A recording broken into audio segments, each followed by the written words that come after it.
Aujourd'hui aussi, c'est l'occasion de parler d'Audible qui va élargir son champ d'action. Vous le savez, ce sont des livres audio, ce sont des coachings, ce sont des documents sonores et bientôt ce sera donc des podcasts natifs. C'est la volonté d'Audible. Alors un podcast natif, qu'est-ce que c'est? C'est pas de la radio différée, c'est créer vraiment un contenu dédié à l'écoute, à la demande et voilà, en itinérance un peu quand on veut, où on veut. Et voilà, dans cet objectif, c'est vraiment développer l'offre pour ses clients. Il faut savoir que d'après une étude, 71% des auditeurs de podcasts écoutent aussi des livres audio. Donc finalement, on s'y retrouve, c'est un petit peu les mêmes personnes qui vont consommer à la fois du livre audio et des podcasts natifs. Et voilà, la volonté d'Audible aussi de soutenir ces créations parce que ce sont des contenus audio originaux, voilà, leurs créateurs et leurs créations. Aujourd'hui, on va donc parler de podcasts natifs, un petit peu de narration, de ce que ça entraîne en tant que liberté de ton, de format. Et qu'est-ce qu'on peut y trouver? Donc on va en parler avec 3 personnes. J'ai bien noté vos petits titres pour ne pas me faire de boulettes parce que je pense qu'il y a certains titres auxquels on tient. Donc à ma gauche, il y a Charlotte Puldowski qui est rédactrice en chef de Slate.fr et conceptrice de la série de podcast Transfert. Lorraine Bastide, cofondatrice du studio Nouvelles Écoutes et hôte du podcast La Poudre. Et Hervé Marchand, qui est directeur général adjoint de Boxon, qui se présente comme un nouveau média sonore indépendant. C'est comme ça que c'est écrit. Une première question, puisque vous venez un petit peu de tous d'horizons différents, même si vous vous retrouvez un petit peu au même endroit, à la fois le passage par le web, le passage par la télé, le passage par la radio. Est-ce que vous pouvez nous présenter déjà chacun vos parcours et puis en quelques mots aussi vos produits, vos podcasts, vos contenus? Je suis journaliste, j'ai été très longtemps journaliste à Libération, sur le site web de Libération, où j'ai pendant un temps créé des podcasts audio et vidéo qui étaient commercialisés sous la marque Libé Labo. On a créé une offre de podcasts qui allait jusqu'à 25 podcasts par semaine, des podcasts de reportage, des podcasts de plateau. Ensuite j'ai été réalisateur à Radio France, France Culture et France Inter, et je me suis retrouvé embarqué dans cette aventure Boxon avec Pascal Clark et Candice Marshall, qui sont les 2 fondatrices de ce nouveau média sonore. Je suis rédactrice en chef de Slate.fr, donc moi je viens du web, je n'ai jamais fait de radio à part il y a 10 ans quand j'étais étudiante. Donc voilà, je viens vraiment d'internet, l'endroit on va dire où on essaye d'innover en permanence sur les formats, sur les supports, et donc les podcasts ça s'inscrivait pour nous dans cette logique-là, d'essayer de continuer de raconter des histoires et de raconter le monde d'une manière différente. Transfert, c'est des histoires. Chaque épisode raconte l'histoire d'une personne à qui il est arrivé quelque chose de fou ou finalement d'assez banal, mais qui est signifiant d'une manière ou d'une autre. On n'entend que la voix des personnes à qui ces histoires sont arrivées, donc pas de questions, pas de journalistes qu'on entend. Et l'idée, c'était effectivement de faire entendre des voix qu'on n'entend peut-être pas toujours. Et puis, puisqu'on sait la défiance qu'il y a aujourd'hui envers les institutions, envers les grands médias, de passer par des histoires particulières, par des individus, par des histoires singulières, pour essayer de contourner en quelque sorte cette défiance-là. Et c'est des histoires qui durent entre 20 et 45 minutes, en gros, selon les histoires. Donc on a cofondé Nouvelles Écoutes avec Julien Neuville qui est là. Et je crois que la base en fait c'est une volonté de journaliste. Julien, comme moi, on vient de la presse écrite. Julien travaille pour Le Monde notamment. Moi, j'ai bossé pendant longtemps au magazine Elle. Et je crois que le podcast, c'est vraiment une façon de raconter des histoires qui est très jouissive en fait en tant que journaliste.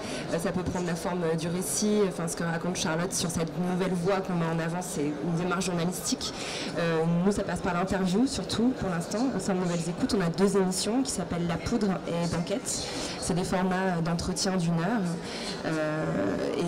Et voilà, on va explorer d'autres façons d'exploiter le format podcast bientôt, le récit de fiction, le documentaire.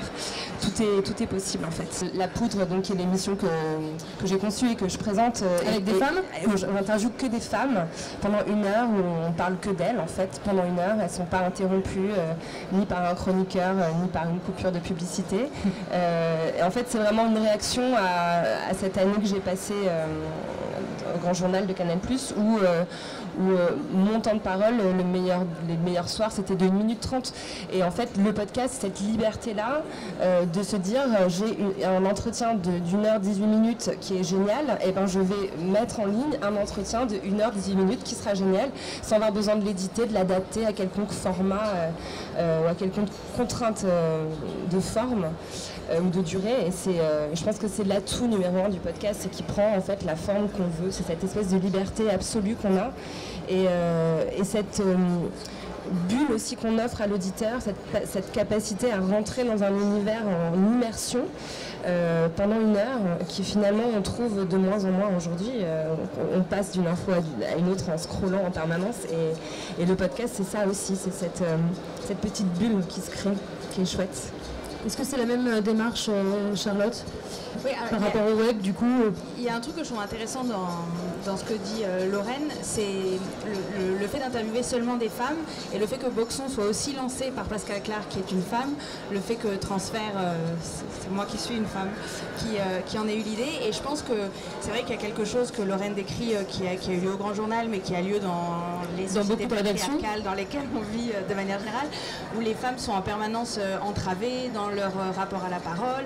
Elles sont beaucoup réduites à l'image, elles sont beaucoup réduites à leur corps, elles sont, enfin voilà, au physique en général. Et je pense que le podcast, c'est ça aussi. C'est pas anodin du tout, même je pense qu'il y ait autant de femmes qui s'emparent de ce média-là. Et la liberté du podcast, je pense qu'elle est là-dedans aussi, de changer un petit peu les codes, de changer un petit peu les lois sur qui a le droit de prendre la parole. Et ce que nous on essaye de faire dans Transfert, en laissant et pour le coup il y a des hommes et des femmes qui sont interviewés, mais en laissant toujours la parole de manière très longue, très dense, très nuancée. En tout cas c'est ce qu'on essaye de faire, et c'est ce qu'on entend aussi vachement dans La Poudre, où, enfin moi il y a un épisode auquel je pense tout le temps, qui est un épisode où Lorraine a interviewé Amandine Gaye, qui est une militante afroféministe, et qui parle pendant 1 heure, même peut-être un peu plus d'1 heure, et c'est passionnant, et c'est assez conceptuel, c'est quand même assez dense, c'est quand même et c'est merveilleux qu'il y ait des médias qui puissent changer le rapport à la parole, et je pense que le podcast fait ça aussi en termes de liberté. Et un contenu comme ça en radio, par exemple, c'est pas possible. Enfin, si vous allez voir un rédacteur en chef et vous lui proposiez 1 heure d'antenne ou d'émission avec ça, on vous dirait non? Alors, je sais pas, moi j'ai jamais proposé ça à une radio, donc peut-être que ce serait le cas, et il y a de plus en plus d'émissions consacrées au féminisme en général, ou qui essayent de mettre en avant des femmes en particulier, etc. Mais je pense que le simple fait que le podcast soit un média nouveau et qui ne s'insère pas dans une grille, ce que disait Lorraine, je pense qu'il y a une espèce de conjonction du format et du temps qui le sert. Hervé Marchand. Alors, d'abord, je vais dire qu'à Boxon, les femmes ne sont pas du tout entravées. On n'en doutait pas. Non, la radio aujourd'hui, on peut la définir, la radio est faite aujourd'hui de talk, de musique et d'info. Les podcasts, c'est pas du tout ça. Il n'y a ni talk, ni musique, ni info. Alors, on peut se définir en creux comme ça, mais il faut plutôt avoir une approche positive. Alors, je vais vous raconter en fait une histoire de cette frustration qu'on a aujourd'hui en radio. Moi, je me souviens d'avoir écouté un reportage il y a quelques années où le journaliste qui était de France Bleu Besançon racontait un artiste qui créait des sculptures sonores. Et il disait, ces sculptures sonnent, vibrent, il disait les sons, mais il ne les faisait pas écouter. Or, la radio, c'est du son. La radio, la matière première de la radio, c'est du son. Et en plus, la radio est aussi faite beaucoup maintenant en studio, parce que c'est moins cher de faire de la radio en studio que d'envoyer des journalistes ou des reporters ou des preneurs de son à l'extérieur. Ça coûte assez cher, il faut les trimballer, il faut payer les voyages, etc. Donc la radio préfère être faite en studio dans un cocon qui est très fermé. Et ça, c'est une frustration qu'a senti Pascal Clark, que moi aussi j'ai ressenti en faisant de la radio. Cette radio qui se recroqueville. Et donc, à Boxon, à Nouvelles Écoutes, à Slate, il n'y a pas de studio. Toute la radio est faite finalement in vivo, là où vivent les gens, là où ils sont installés. Slate, par exemple, fait des enregistrements dans les salons des gens. Vous allez les interviewer là où ils vivent, voire même dans la cuisine, j'imagine. Ça peut arriver. Même chose pour La Poudre, qui emmène les invités à l'hôtel. Ça crée une atmosphère très particulière, beaucoup plus particulière que le studio. Et c'est ça qui est important dans les podcasts, c'est aussi ça qui est important dans les podcasts, c'est de créer cette intimité, c'est d'aller retrouver de l'intimité à l'extérieur des studios pour la faire écouter à l'auditeur. Alors que c'est la définition même de la radio, c'est peut-être le média le plus intime qui soit, c'est celui qui s'invite dans les salles de bain, dans les cuisines, et l'auditeur, c'est toujours ce qu'il dit en télé ou par rapport à la radio, c'est qu'on fait partie du quotidien des gens et que justement on est très très proche de ces gens-là. C'est quelque chose que la radio est en train de perdre. Non, la radio ne perd pas ça, parce que la radio est toujours ce fabuleux compagnon de nos journées. Quand on a besoin d'écouter la radio, hop, on appuie sur un bouton et le son sort, le son est là. On entend des gens qui nous parlent. On a même rendez-vous quelquefois avec des émissions qu'on aime beaucoup, à 21h, à 22h, à 23h, à minuit, à 1h du matin pour les noctambules. Mais le podcast accentue ce rendez-vous parce que là, on choisit d'écouter au moment où on veut et là où on veut. Et c'est vraiment très différent. Et c'est exactement le même rapport qu'avec la lecture, c'est-à-dire que le livre, on l'emporte dans sa poche. On va s'asseoir sur une pelouse, on va s'asseoir sur un banc public, on va s'asseoir sur les berges de la Seine puisqu'on est ici à Paris, on va s'asseoir sur une terrasse de café, et puis on plonge dans une lecture. Et le podcast, c'est exactement ça. On emmène ce fabuleux petit engin, tout le monde a ce compagnon dans la poche, on l'emmène avec soi, on met un casque sur les oreilles et on choisit son paysage pour écouter un podcast. Et donc en plus, on accentue en plus, par rapport à la lecture, on accentue le côté intime, puisqu'on choisit le paysage dans lequel on écoute et le moment dans lequel on écoute ces podcasts. C'est quoi le format idéal pour un podcast? Est-ce qu'on pense au temps d'écoute aussi forcément de l'auditeur quand on conçoit un podcast? Alors, il y a une anecdote que j'aime bien raconter, c'est au mois de novembre, on avait organisé une petite séance de pré-écoute avant la sortie officielle de premiers épisodes avec quelques journalistes. On avait invité des rédacteurs en chef de certains supports. On avait réussi à se faire prêter un petit salon au centre de Paris où on avait mis 3 macarons sur une table et une tasse de thé pour que les gens vivent une expérience podcast qui était vraiment, fallait qu'on éduque aussi beaucoup parce qu'en France c'est pas une pratique encore très répandue. Et quand les rédac chefs en question arrivaient dans notre salon, ils disaient ça dure combien de temps votre truc? On disait 1 heure. Oh là là, 1 heure. Bah m'en voulez pas, j'écoute que le début et puis dans 20 minutes je m'en vais. Et en général, 1h30 plus tard, ils étaient encore calés avec leur casque, ils avaient bu 2 tasses de thé et ils étaient là, il n'y en a pas un deuxième. Et en fait, ce temps qu'on prend pour écouter le podcast, il est complètement modulable. Je sais que moi au début, j'essayais de ne pas faire durer les entretiens plus d'1 heure. J'avais l'impression qu'il y avait une espèce de limite psychologique, même dans l'affichage du podcast sur le téléphone, quand il y a marqué 1.10, oui. ça fait un peu peur.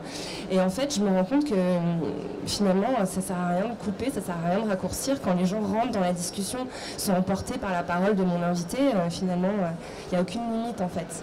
Donc, voilà, je me dis pas, je me pense pas prête à attaquer le podcast de 4 heures, mais pourquoi pas, après tout, ça pourrait aussi...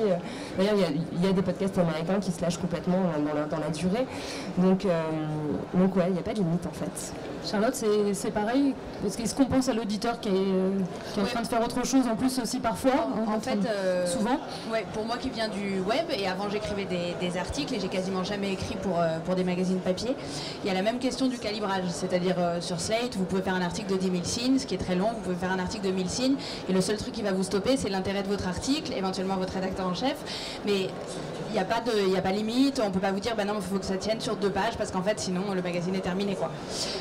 Et c'est un peu la même problématique sur les podcasts, mais ce qui est vrai, c'est que les gens n'ont pas peur de la longueur. Et nous, il y a notamment un épisode qu'on a diffusé de 2 manières, parce que l'histoire était très longue et que j'avais, en écoutant les rushs, je m'étais dit, mais je ne veux pas réduire ça à 20 minutes, j'aime trop cette histoire, c'est hyper agréable, je ne me suis pas ennuyée une seule seconde, etc. Donc je l'ai réduite, disons qu'elle était à 1h40, je l'ai réduite à 1h10, mais 1h10, ça reste quand même très très long pour une seule histoire, avec une seule personne qui parle, ouais. Parce qu'il n'y a pas d'autre voix, il n'y avait pas de son d'ambiance, il y a de la musique qu'on compose exprès pour chaque épisode, mais c'est une personne qui vous parle pendant un peu plus d'1 heure. Et donc on l'a diffusé à la fois en un seul épisode d'1 heure et on l'a découpé en 3 en se disant si jamais les gens veulent savoir où s'arrêter, un peu comme une série quoi, on s'est débrouillé pour qu'il y ait une sorte de cliffhanger à la fin de chaque partie pour leur donner envie de revenir. Mais finalement, le nombre d'écoutes le plus important était sur la partie d'1 heure. C'était 1h10 je crois, ou 1h15 ou quelque chose comme ça. Et beaucoup de gens n'ont pas du tout eu peur d'aller directement écouter l'ensemble de l'épisode. Donc je pense que là où il faut qu'on se freine, c'est nous, en tant que Red Chef, d'accepter de faire des choix et de se dire bon bah telle phrase, moi j'ai adoré quand elle l'a dite, mais finalement elle l'a redit d'une manière un peu similaire 10 minutes avant, 10 minutes après. Donc le temps des gens n'est pas non plus complètement illimité. Donc on va faire en sorte d'être le meilleur possible. Mais oui, voilà, je suis d'accord avec Lorraine. Et comment est-ce que justement on accompagne ces paroles dans le cas de La Poudre, c'est une interview, ça ne s'appuie pas sur une démarche musicale de production exactement, mais par exemple pour Transfert, pardon, non mais parce que ça se rejoint, justement il y a une production musicale propre. Est-ce que c'est pour des histoires de droit ou est-ce que c'est aussi pour des histoires de production? Parce qu'en fait il faut que ce soit très bien produit un podcast pour justement avoir une vraie valeur ajoutée. Oui, c'est ça, on ne se rend pas toujours compte, et notamment moi qui ne viens pas de la radio, à quel point quand en plus les gens écoutent au casque, ce qui va très souvent avec les podcasts, et il vaut mieux que le son soit vraiment très très bon. Oui. Et on a eu quelques difficultés au début avec des journalistes qui avaient enregistré pas forcément dans les meilleures conditions, et moi qui m'étais pas rendu compte d'ailleurs en écoutant les rushs, et ensuite à la post-prod on s'est dit ça va être sympa quand les gens vont écouter au casque. Donc nous n'avons plus ce genre de problème. Mais la musique c'était un peu dans cette même logique de dire on veut quelque chose de très produit, et puis en plus nous on l'a pensé comme des histoires. Au sens où ça pourrait être du cinéma, ça pourrait être des séries, ça pourrait être... Et donc la logique de la musique, c'est un peu comme la logique de musique de film. Ça se rapproche plus de la fiction finalement que de... Dans la manière dont on construit les choses, oui.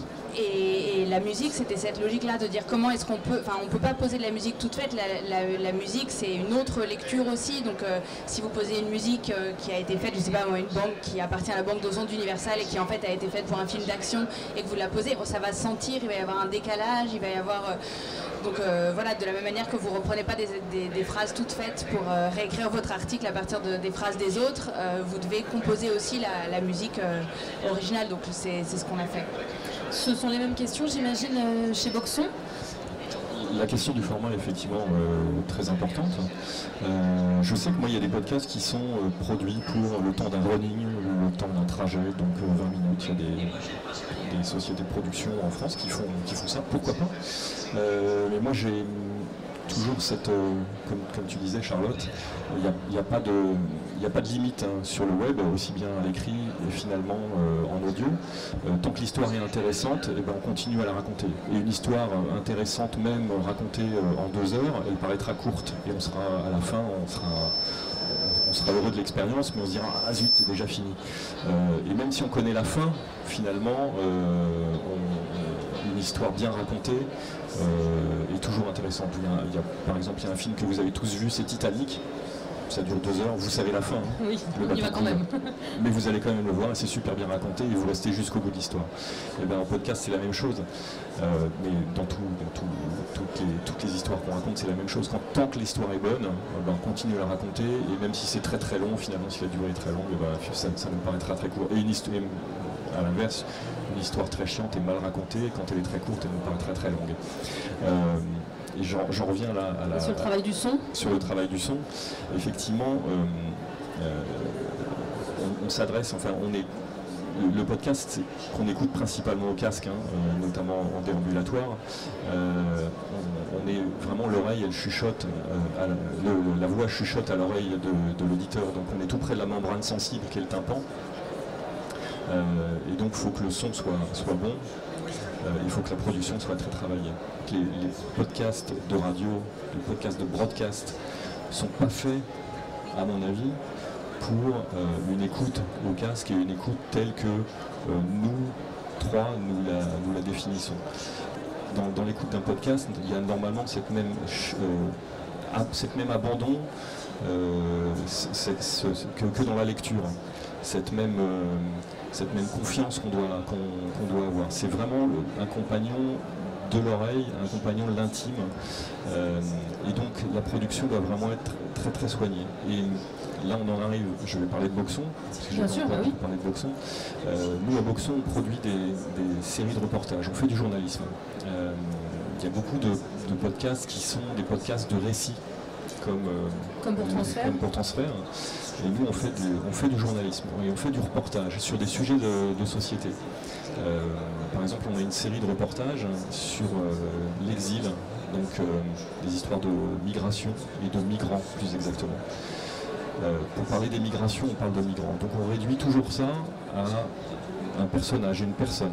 Finalement, à travers le récit d'une personne, nous est raconté des grands problèmes de société.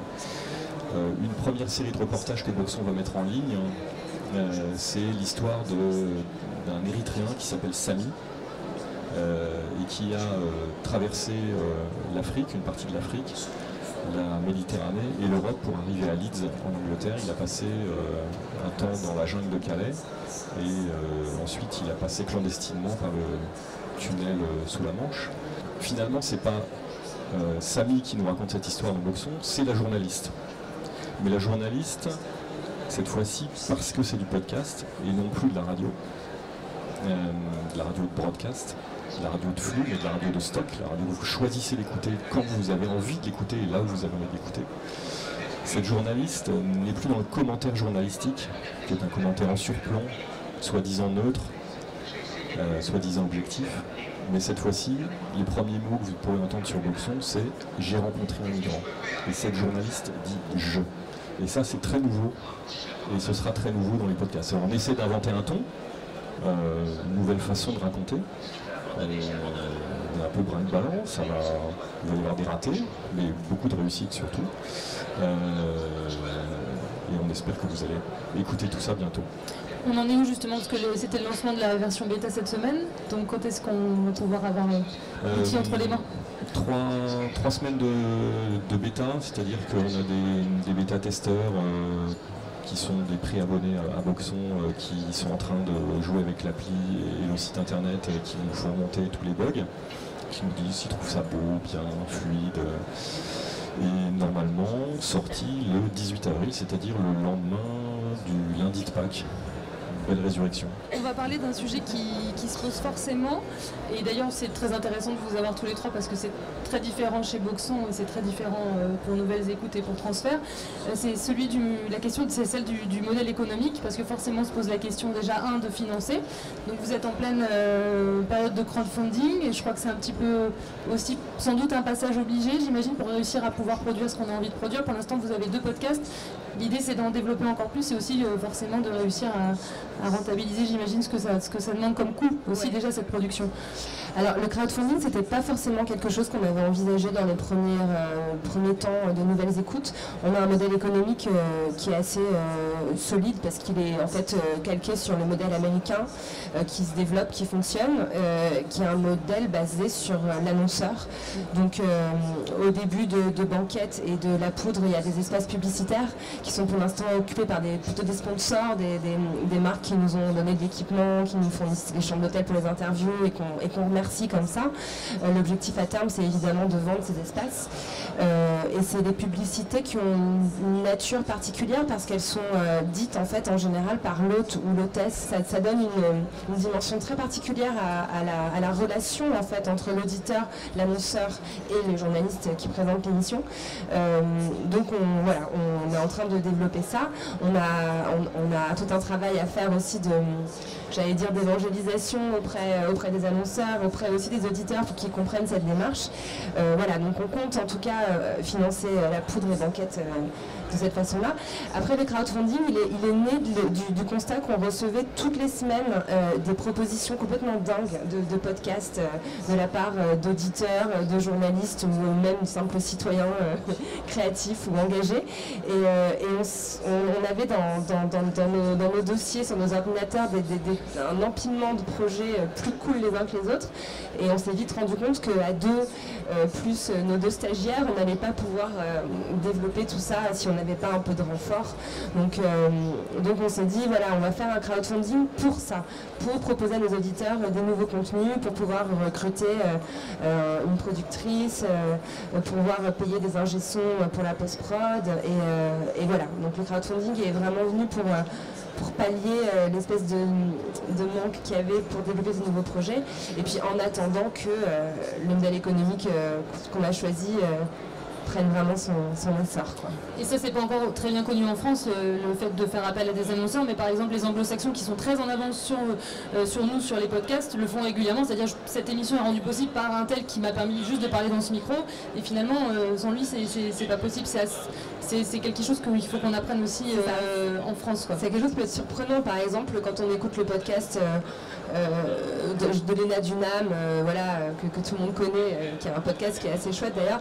Au début du podcast, elle dit ce podcast est rendu possible grâce au soutien de Blue Apron, qui est une marque qui livre des produits à domicile pour faire une recette de cuisine chez soi.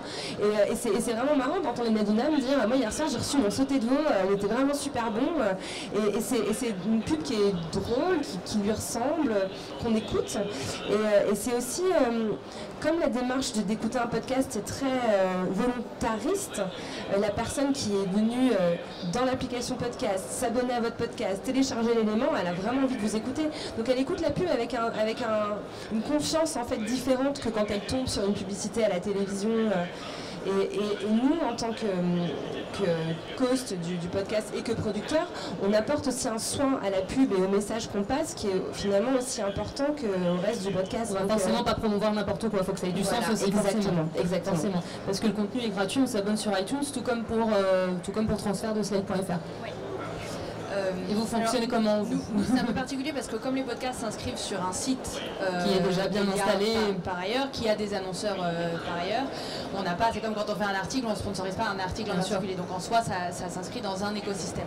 Après on est sur le stand d'Audible, nous c'est notre sponsor, c'est les premiers qui en fait, quand on a décidé de lancer les podcasts, on n'avait pas l'argent pour le faire dans les conditions dans lesquelles on voulait le faire, donc on cherchait un annonceur et on cherchait un annonceur qui serait assez enthousiaste pour nous donner de l'argent sans qu'on ait rien à leur montrer, et on l'a trouvé, ce qui est assez dingue.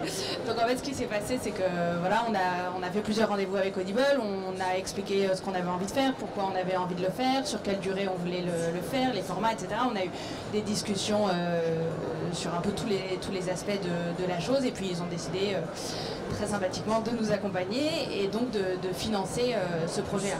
Après c'est un peu comme Lorraine, il y a des emplacements pubs, donc au début de transfert c'est Audible, pour d'autres podcasts ce sera peut-être d'autres annonceurs, et voilà. Mais la chance effectivement, ou la chance ou la particularité d'ailleurs je sais pas, de Slate, c'est que les podcasts c'est un objet éditorial parmi d'autres, donc on peut aussi très bien imaginer que le jour où Hermès va faire une campagne sur Slate, on va leur dire pourtant vous avez tant d'éléments en display qui est la pub classique qu'on voit sur les sites internet, et puis vous avez 1 minute pendant un mois, enfin je rentre dans les détails, mais je veux dire c'est que du coup le portefeuille de ce que les gens le service pub de Slate peut offrir est un peu différent de Nouvelles Écoutes par exemple, ou de Boxon qui est centré sur le podcast. Après, effectivement, ce qui se passe aux États-Unis nous montre à quel point les annonceurs ont un œil particulier sur les podcasts, et sur le fait que les gens qui écoutent des podcasts aujourd'hui, c'est des jeunes, branchés tech, CSP+, urbains. C'est aussi un marché à conquérir pour eux, et ils le savent. Et c'est la cible de rêve des annonceurs.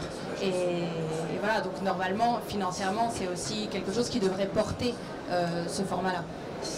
Alors chez Boxon c'est très différent puisqu'on a fait le choix du payant. Oui, on a fait le choix du payant. Modèle économique qui n'existe pas. À Boxon, on va faire payer les podcasts, en fait sur abonnement. Mais faire payer, c'est aussi faire partie d'une communauté. Vous allez rentrer dans la communauté Boxon. Alors, explication. On pense que la radio c'est gratuit. Et on appuie sur un bouton, on tourne un bouton, et puis il y a du son qui sort, et puis c'est vrai qu'il y a du son partout sur Internet. Pour autant, ça n'est pas gratuit. Vous payez la radio par votre redevance, la redevance audiovisuelle, qui n'est pas que pour la télévision, mais aussi pour la radio publique. Vous payez la radio parce que vous écoutez les publicités, et vous payez sur les radios associatives, elles sont financées par les collectivités territoriales. À Boxon, nous, on a une farouche volonté d'indépendance. Pas de pub et pas d'investisseurs institutionnels qui rentreraient au capital de Boxon, pas de grands groupes, pas de petits groupes comme on dit, pas de Berger, Pigasse, Niel, Drahi qui prendra une part dans Boxon. Alors il faut payer cette indépendance et c'est assez compliqué. Et donc notre indépendance, elle est garantie par nos auditeurs qui vont s'abonner à Boxon.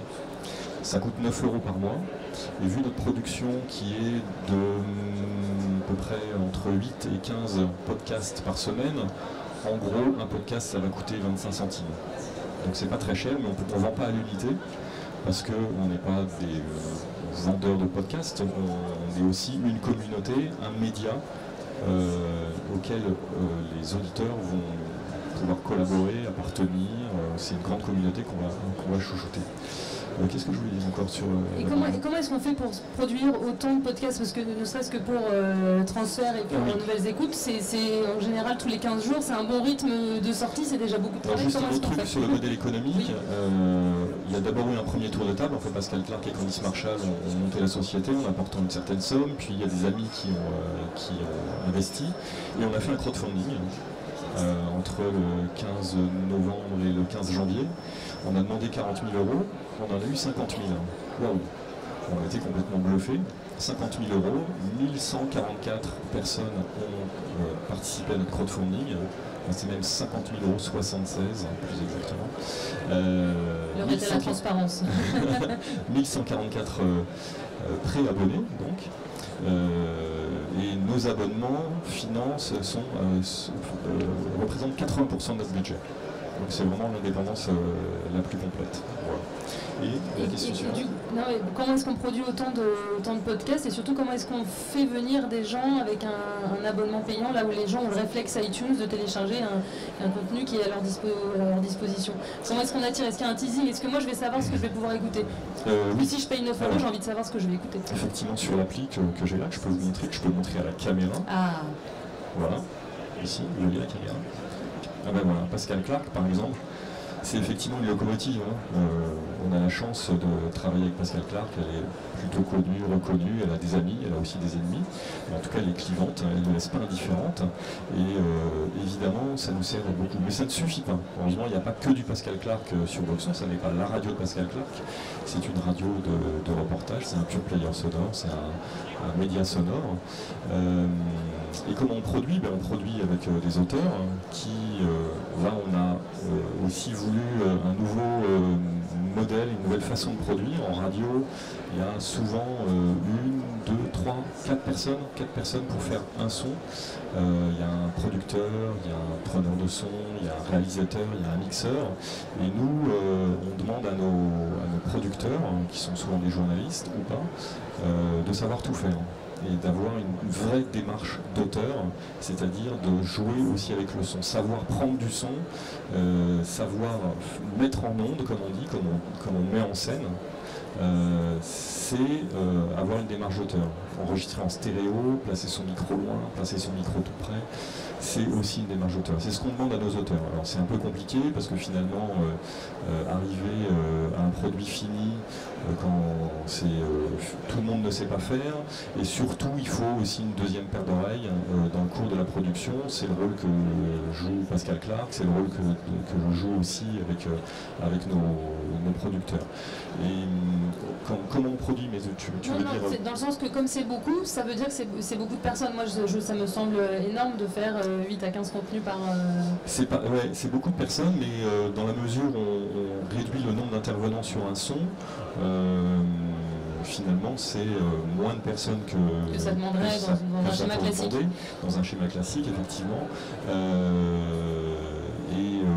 Oui, on a beaucoup d'auteurs qui travaillent avec nous, beaucoup de journalistes, beaucoup de producteurs qui nous ont proposé des projets. Il y a énormément de gens qui sont venus nous voir. On n'arrête pas de recevoir comme vous, des projets, des demandes, des envies de tournage, des sujets, des gens qui nous disent je veux partir là, en Guyane en ce moment, en Turquie, partout en France, et tellement partout qu'on a tourné qu'un seul sujet à Paris, donc on est très décentralisé. Et on n'a pas la capacité de répondre à tout le monde, mais on a énormément de gens qui travaillent avec nous. Il y a à peu près une trentaine de personnes pour l'instant. C'est beaucoup. C'est beaucoup. Ouais, c'est beaucoup. Qui par ailleurs ont j'imagine des jobs à côté qui sont... Exactement, ça c'est une bonne question, c'est une bonne remarque. Effectivement, on a des journalistes qui travaillent pour des radios périphériques, ce qu'on appelle les radios périphériques, pour ceux qui ne savent pas, c'est RMC, RTL, Europe 1, et qui sont radio privée, qui sont assez frustrés par le temps qu'il leur est donné, le temps d'antenne qu'il leur est donné, quand ils font des sujets de 50 secondes. Imaginez qu'ils ne peuvent vraiment rien dire et ils viennent nous proposer des sujets qui sont beaucoup plus longs, et pour eux 10 minutes c'est l'océan Atlantique, 20 minutes c'est le Pacifique, donc il faut qu'ils traversent tout ça et ils s'amusent bien. C'est pareil pour Nouvelles Écoutes et que pour Transfert, j'imagine qu'il n'y aura pas de limitation dans le temps, c'est-à-dire si un sujet est long et qui fait 15 minutes, et ben il sera diffusé. C'est ce qu'on disait tout à l'heure, une histoire longue, intéressante, ne paraît pas longue, comme un bouquin, un gros bouquin très intéressant ne paraît pas gros. Et puis pour le modèle économique, pas de publicité, donc tous ceux qui seront abonnés n'entendront pas Pascal Clark vanter les mérites de tel ou tel produit. Essayez de faire dire une publicité à Pascal Clark, celui qui arrive, il sera très fort. Mais forcément ça pose question, d'arriver à faire ça c'est quelque chose de voir aussi je crois que nos concurrents et néanmoins amis nous observent pas mal en se disant est-ce que ça va marcher l'abonnement, est-ce que c'est un modèle économique qui va fonctionner. Je crois qu'on est pas mal scrutés, nous on ne sait absolument pas ce que ça va donner. On part déjà avec 1144 abonnés, c'est ceux qui ont participé au crowdfunding. Il va falloir qu'on recrute, comme on dit, j'ai appris les termes de marketing, qu'on recrute 220 abonnés par mois pour être viable. Comment est-ce qu'on se fait sa place au sein de toute l'offre de podcasts qui existe? Comment est-ce qu'on arrive à se démarquer au sein d'iTunes, comment est-ce qu'on arrive à faire sa place? J'imagine que c'est des questions qui se sont posées, par exemple, à Nouvelles Écoutes. Lorraine, comment est-ce qu'on dit ce podcast il est bien? Il y avait déjà le carnet d'adresses, parce que notamment les femmes interviewées, forcément il faut aussi avoir ce carnet d'adresses-là pour les faire venir. Est-ce que ça passe par ça aussi? En tout cas, déjà je voulais rebondir sur ce que vient de dire Hervé. Il a souligné concurrent et néanmoins ami, et je crois même pas qu'on soit concurrent en fait. D'une certaine façon, l'offre en France est tellement ridicule encore par rapport aux États-Unis, où on peut vraiment on peut écouter des podcasts de 30 sur 24 sans jamais écouter des fois la même chose. C'est complètement délirant. Il y a un podcast pour chaque centre d'intérêt qu'on pourrait avoir, chaque passion, chaque goût. Donc quand on a lancé Nouvelles Écoutes, on avait lancé ce hashtag Révolution Podcast, qui n'était pas révolutionnaire, je vous l'accorde, mais on avait vraiment envie de se mettre dans la lignée de Slate, qui avait sorti 6 mois plus tôt Transfert, de Boxon, qui était en train de commencer à parler de son projet sur Internet, ou aussi de Binge, par exemple, qui est un autre concurrent, mais néanmoins ami. Mais on a vraiment cette sensation qu'en fait, il faut qu'il y ait une offre qui s'étoffe pour que justement la pratique du podcast se généralise en France. Et au sein de l'équipe de Nouvelles Écoutes, tous les matins on a un podcast dans les oreilles, tous les soirs on en a un en rentrant chez nous, et on se couche le soir en ayant consommé au moins 2-3 podcasts. C'est loin d'être encore une pratique répandue en France, mais on croit que ça peut le devenir. Donc en fait, je pense que les gens qui avaient commencé à entendre parler de podcasts, dès qu'on est arrivé, ont tout de suite... j'allais dire mordu à l'hameçon, c'est un peu ça manquait il y avait un besoin, il y avait une attente réelle, et je crois qu'il y a vraiment de la place pour en lancer encore plein. Est-ce qu'on a une idée du nombre d'auditeurs? Parce que pour le coup, on a des abonnés quand on est un podcast. Est-ce que vous avez une idée de l'audience que vous avez? Alors, c'est un des avantages du podcast, c'est qu'en fait, on peut connaître le nombre de gens qui ont téléchargé le podcast. Donc déjà, ça exclut tous les gens qui l'ont écouté en streaming.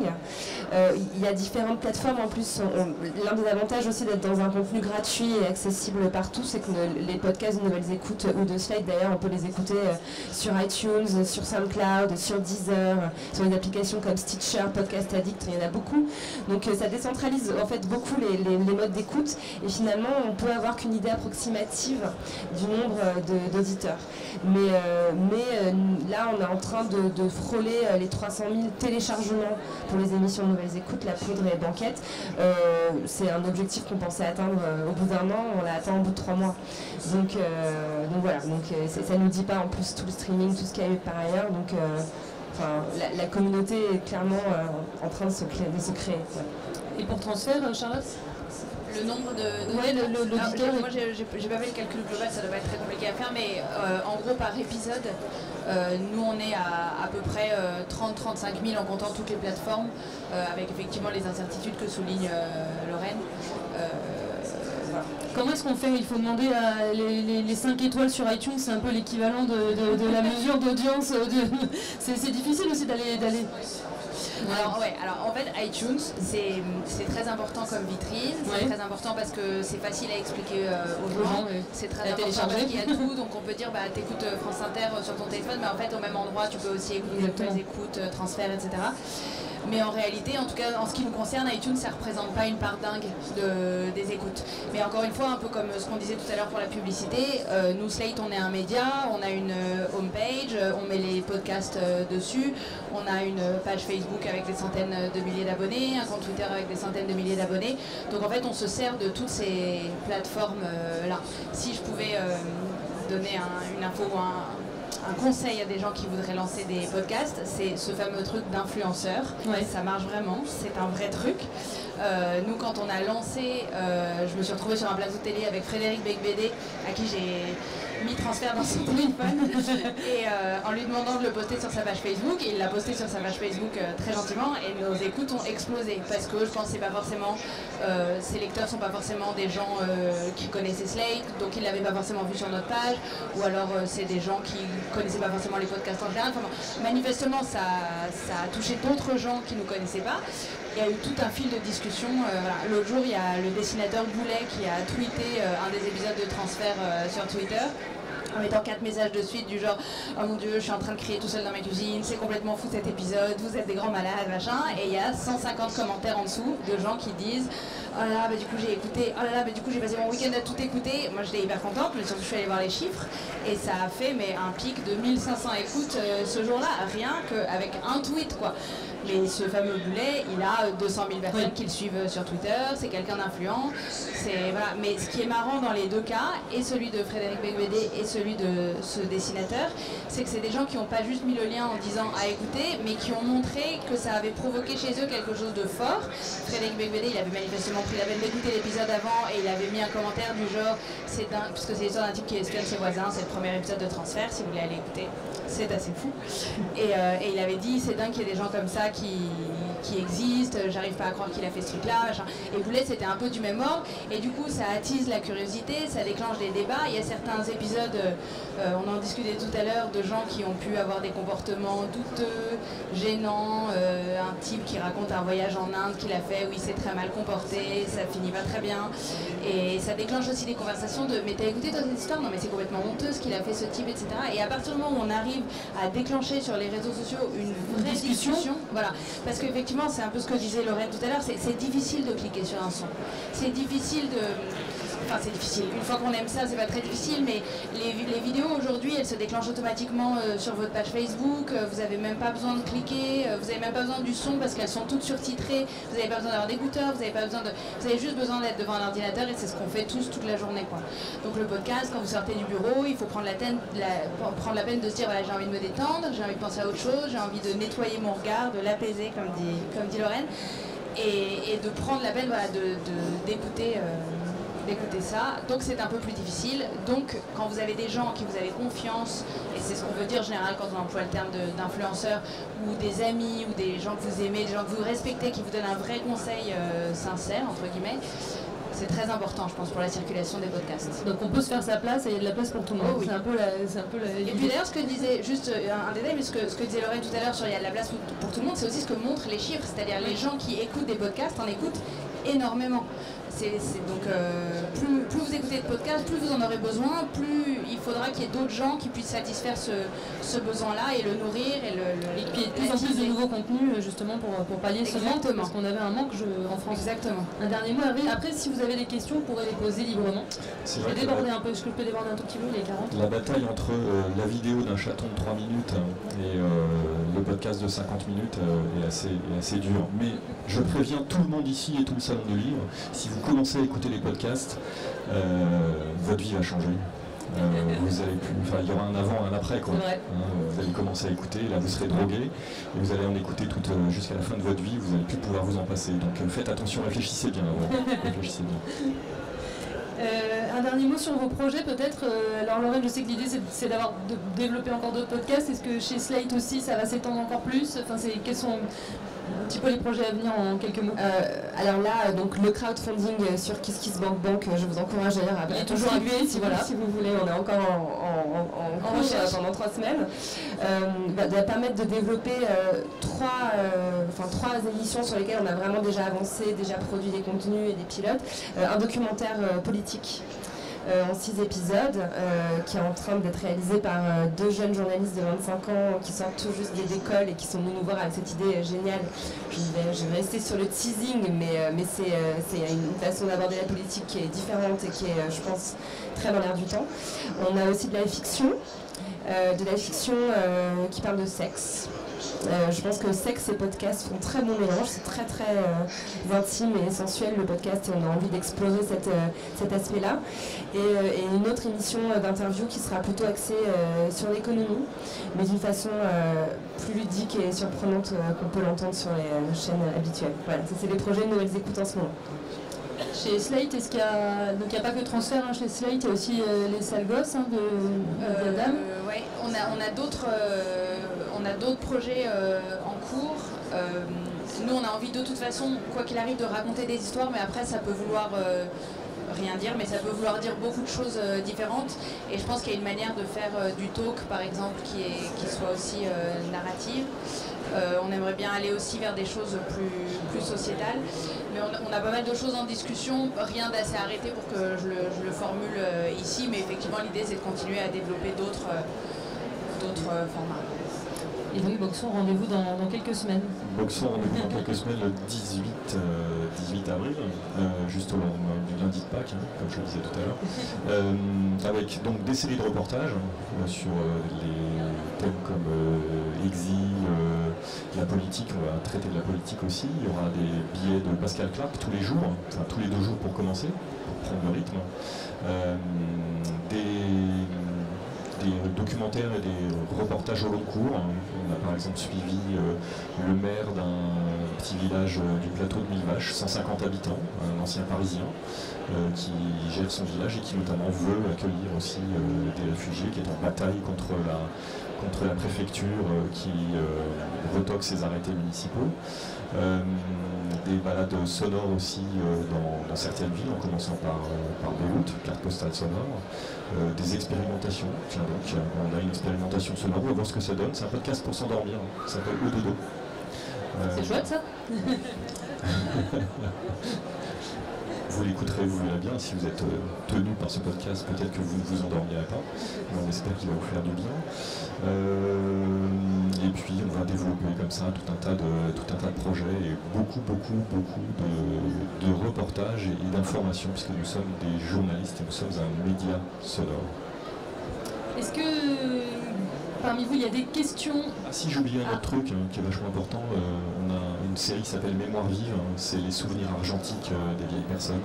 Et ça commence par une femme qui s'appelle Noël, qui est fille de bagnard, et qui nous raconte comment elle a quitté son village d'Ardèche à 18 ans, où sa famille était ostracisée parce que son père était bagnard, un ancien bagnard avec tatoué, comme les bagnards, comme Jean Valjean. Et ça c'est un entretien de Pascal Clark et c'est absolument fabuleux. C'est quoi votre podcast préféré à chacun et chacune, ou celui qui vous a inspiré le plus pour commencer? Parlons d'Arte Radio. Hein, on n'a pas parlé d'Arte Radio, ça a quand même été la pionnière des radios en France et inégalée dans le monde, hein, puisqu'il y a assez peu de radios comme Arte Radio, qui est une radio de podcast qui a commencé en 2002. Arte Radio, donc créée par la chaîne de télé Arte. Il y a énormément de podcasts sur Arte. Et c'est vrai que sans Arte, on serait sans doute pas là, ou on serait là, on ferait autre chose. Arte a marqué une génération, nous on est la génération suivante. Alors tant mieux pour Arte, parce que ça les booste un petit peu. On les voit qui sont en train de changer un petit peu leur format actuellement sous les pics de cette nouvelle génération de podcasts que nous représentons. Et moi, il y a une deuxième radio que je recommande, qui est Faune Radio, P-H-A-U-N-E. Faune Radio, qui est une radio de podcast, quoique il y a beaucoup de leurs programmes qui sont en podcast, mais qui est une radio de flux et une radio de création audio et musicale. C'est complètement dingue. Ça ne ressemble à rien de ce que vous avez pu entendre, et c'est une expérience immersive assez géniale. Les réseaux sociaux sont vraiment une complémentarité très forte avec le podcast. C'est par là que passent les recommandations, c'est par là que nos auditeurs signalent à leurs abonnés qu'ils ont aimé tel ou tel contenu. Et on est très actifs sur Instagram. Et on a créé un hashtag qui est podcast du week-end. Et chaque vendredi, sur chacun de nos réseaux, donc sur l'Instagram de Nouvelles Écoutes, celui de Banquette et celui de La Poudre, on conseille un podcast. Donc ça fait 3 mois qu'on le fait. Donc quand on va sur le hashtag, on commence à avoir pas mal de propositions. Et on est vraiment dans cette démarche aussi d'écouter des podcasts pour écouter encore plus de podcasts. Et on met en avant plein d'émissions. Donc si tu as besoin d'inspiration, je te conseille d'aller voir ce hashtag. Charlotte, juste peut-être le podcast qui a été inspirant ou ton préféré? Moi j'écoute en podcast, mais du coup c'est des émissions de radio américaines, This American Life et Radiolab qui sont mes chouchous. Et il y a un podcast exactement dans la même veine qui s'appelle Invisibilia. Et parce que voilà, moi ce que je préfère c'est toujours les histoires, et ça entremêle des histoires avec des experts, des paroles scientifiques sur tout ce qui est invisible dans le monde et qui change le monde tout en étant invisible. Il y a Serial aussi qui est un best, qui est très très connu et qui cartonne et qui est vraiment dans la série Cliffhanger. Je vois que tu prends des notes. Voilà, si on a des podcasts à conseiller. Cette conférence se tenait aussi pour dire que Audible allait de plus en plus justement développer ses contenus natifs. Charlotte le disait, ils sont déjà partenaires sur Transfert, et la volonté c'est un petit peu aussi de développer de plus en plus ces contenus qui sont particuliers et de soutenir tous ces créateurs de contenus originaux. Voilà, on le rappelle, les podcasts natifs, c'est toujours dur à dire podcast, qui sont donc créés des vrais contenus, si c'est pas juste de la radio en réécoute. Voilà, merci à tous pour votre attention en tout cas.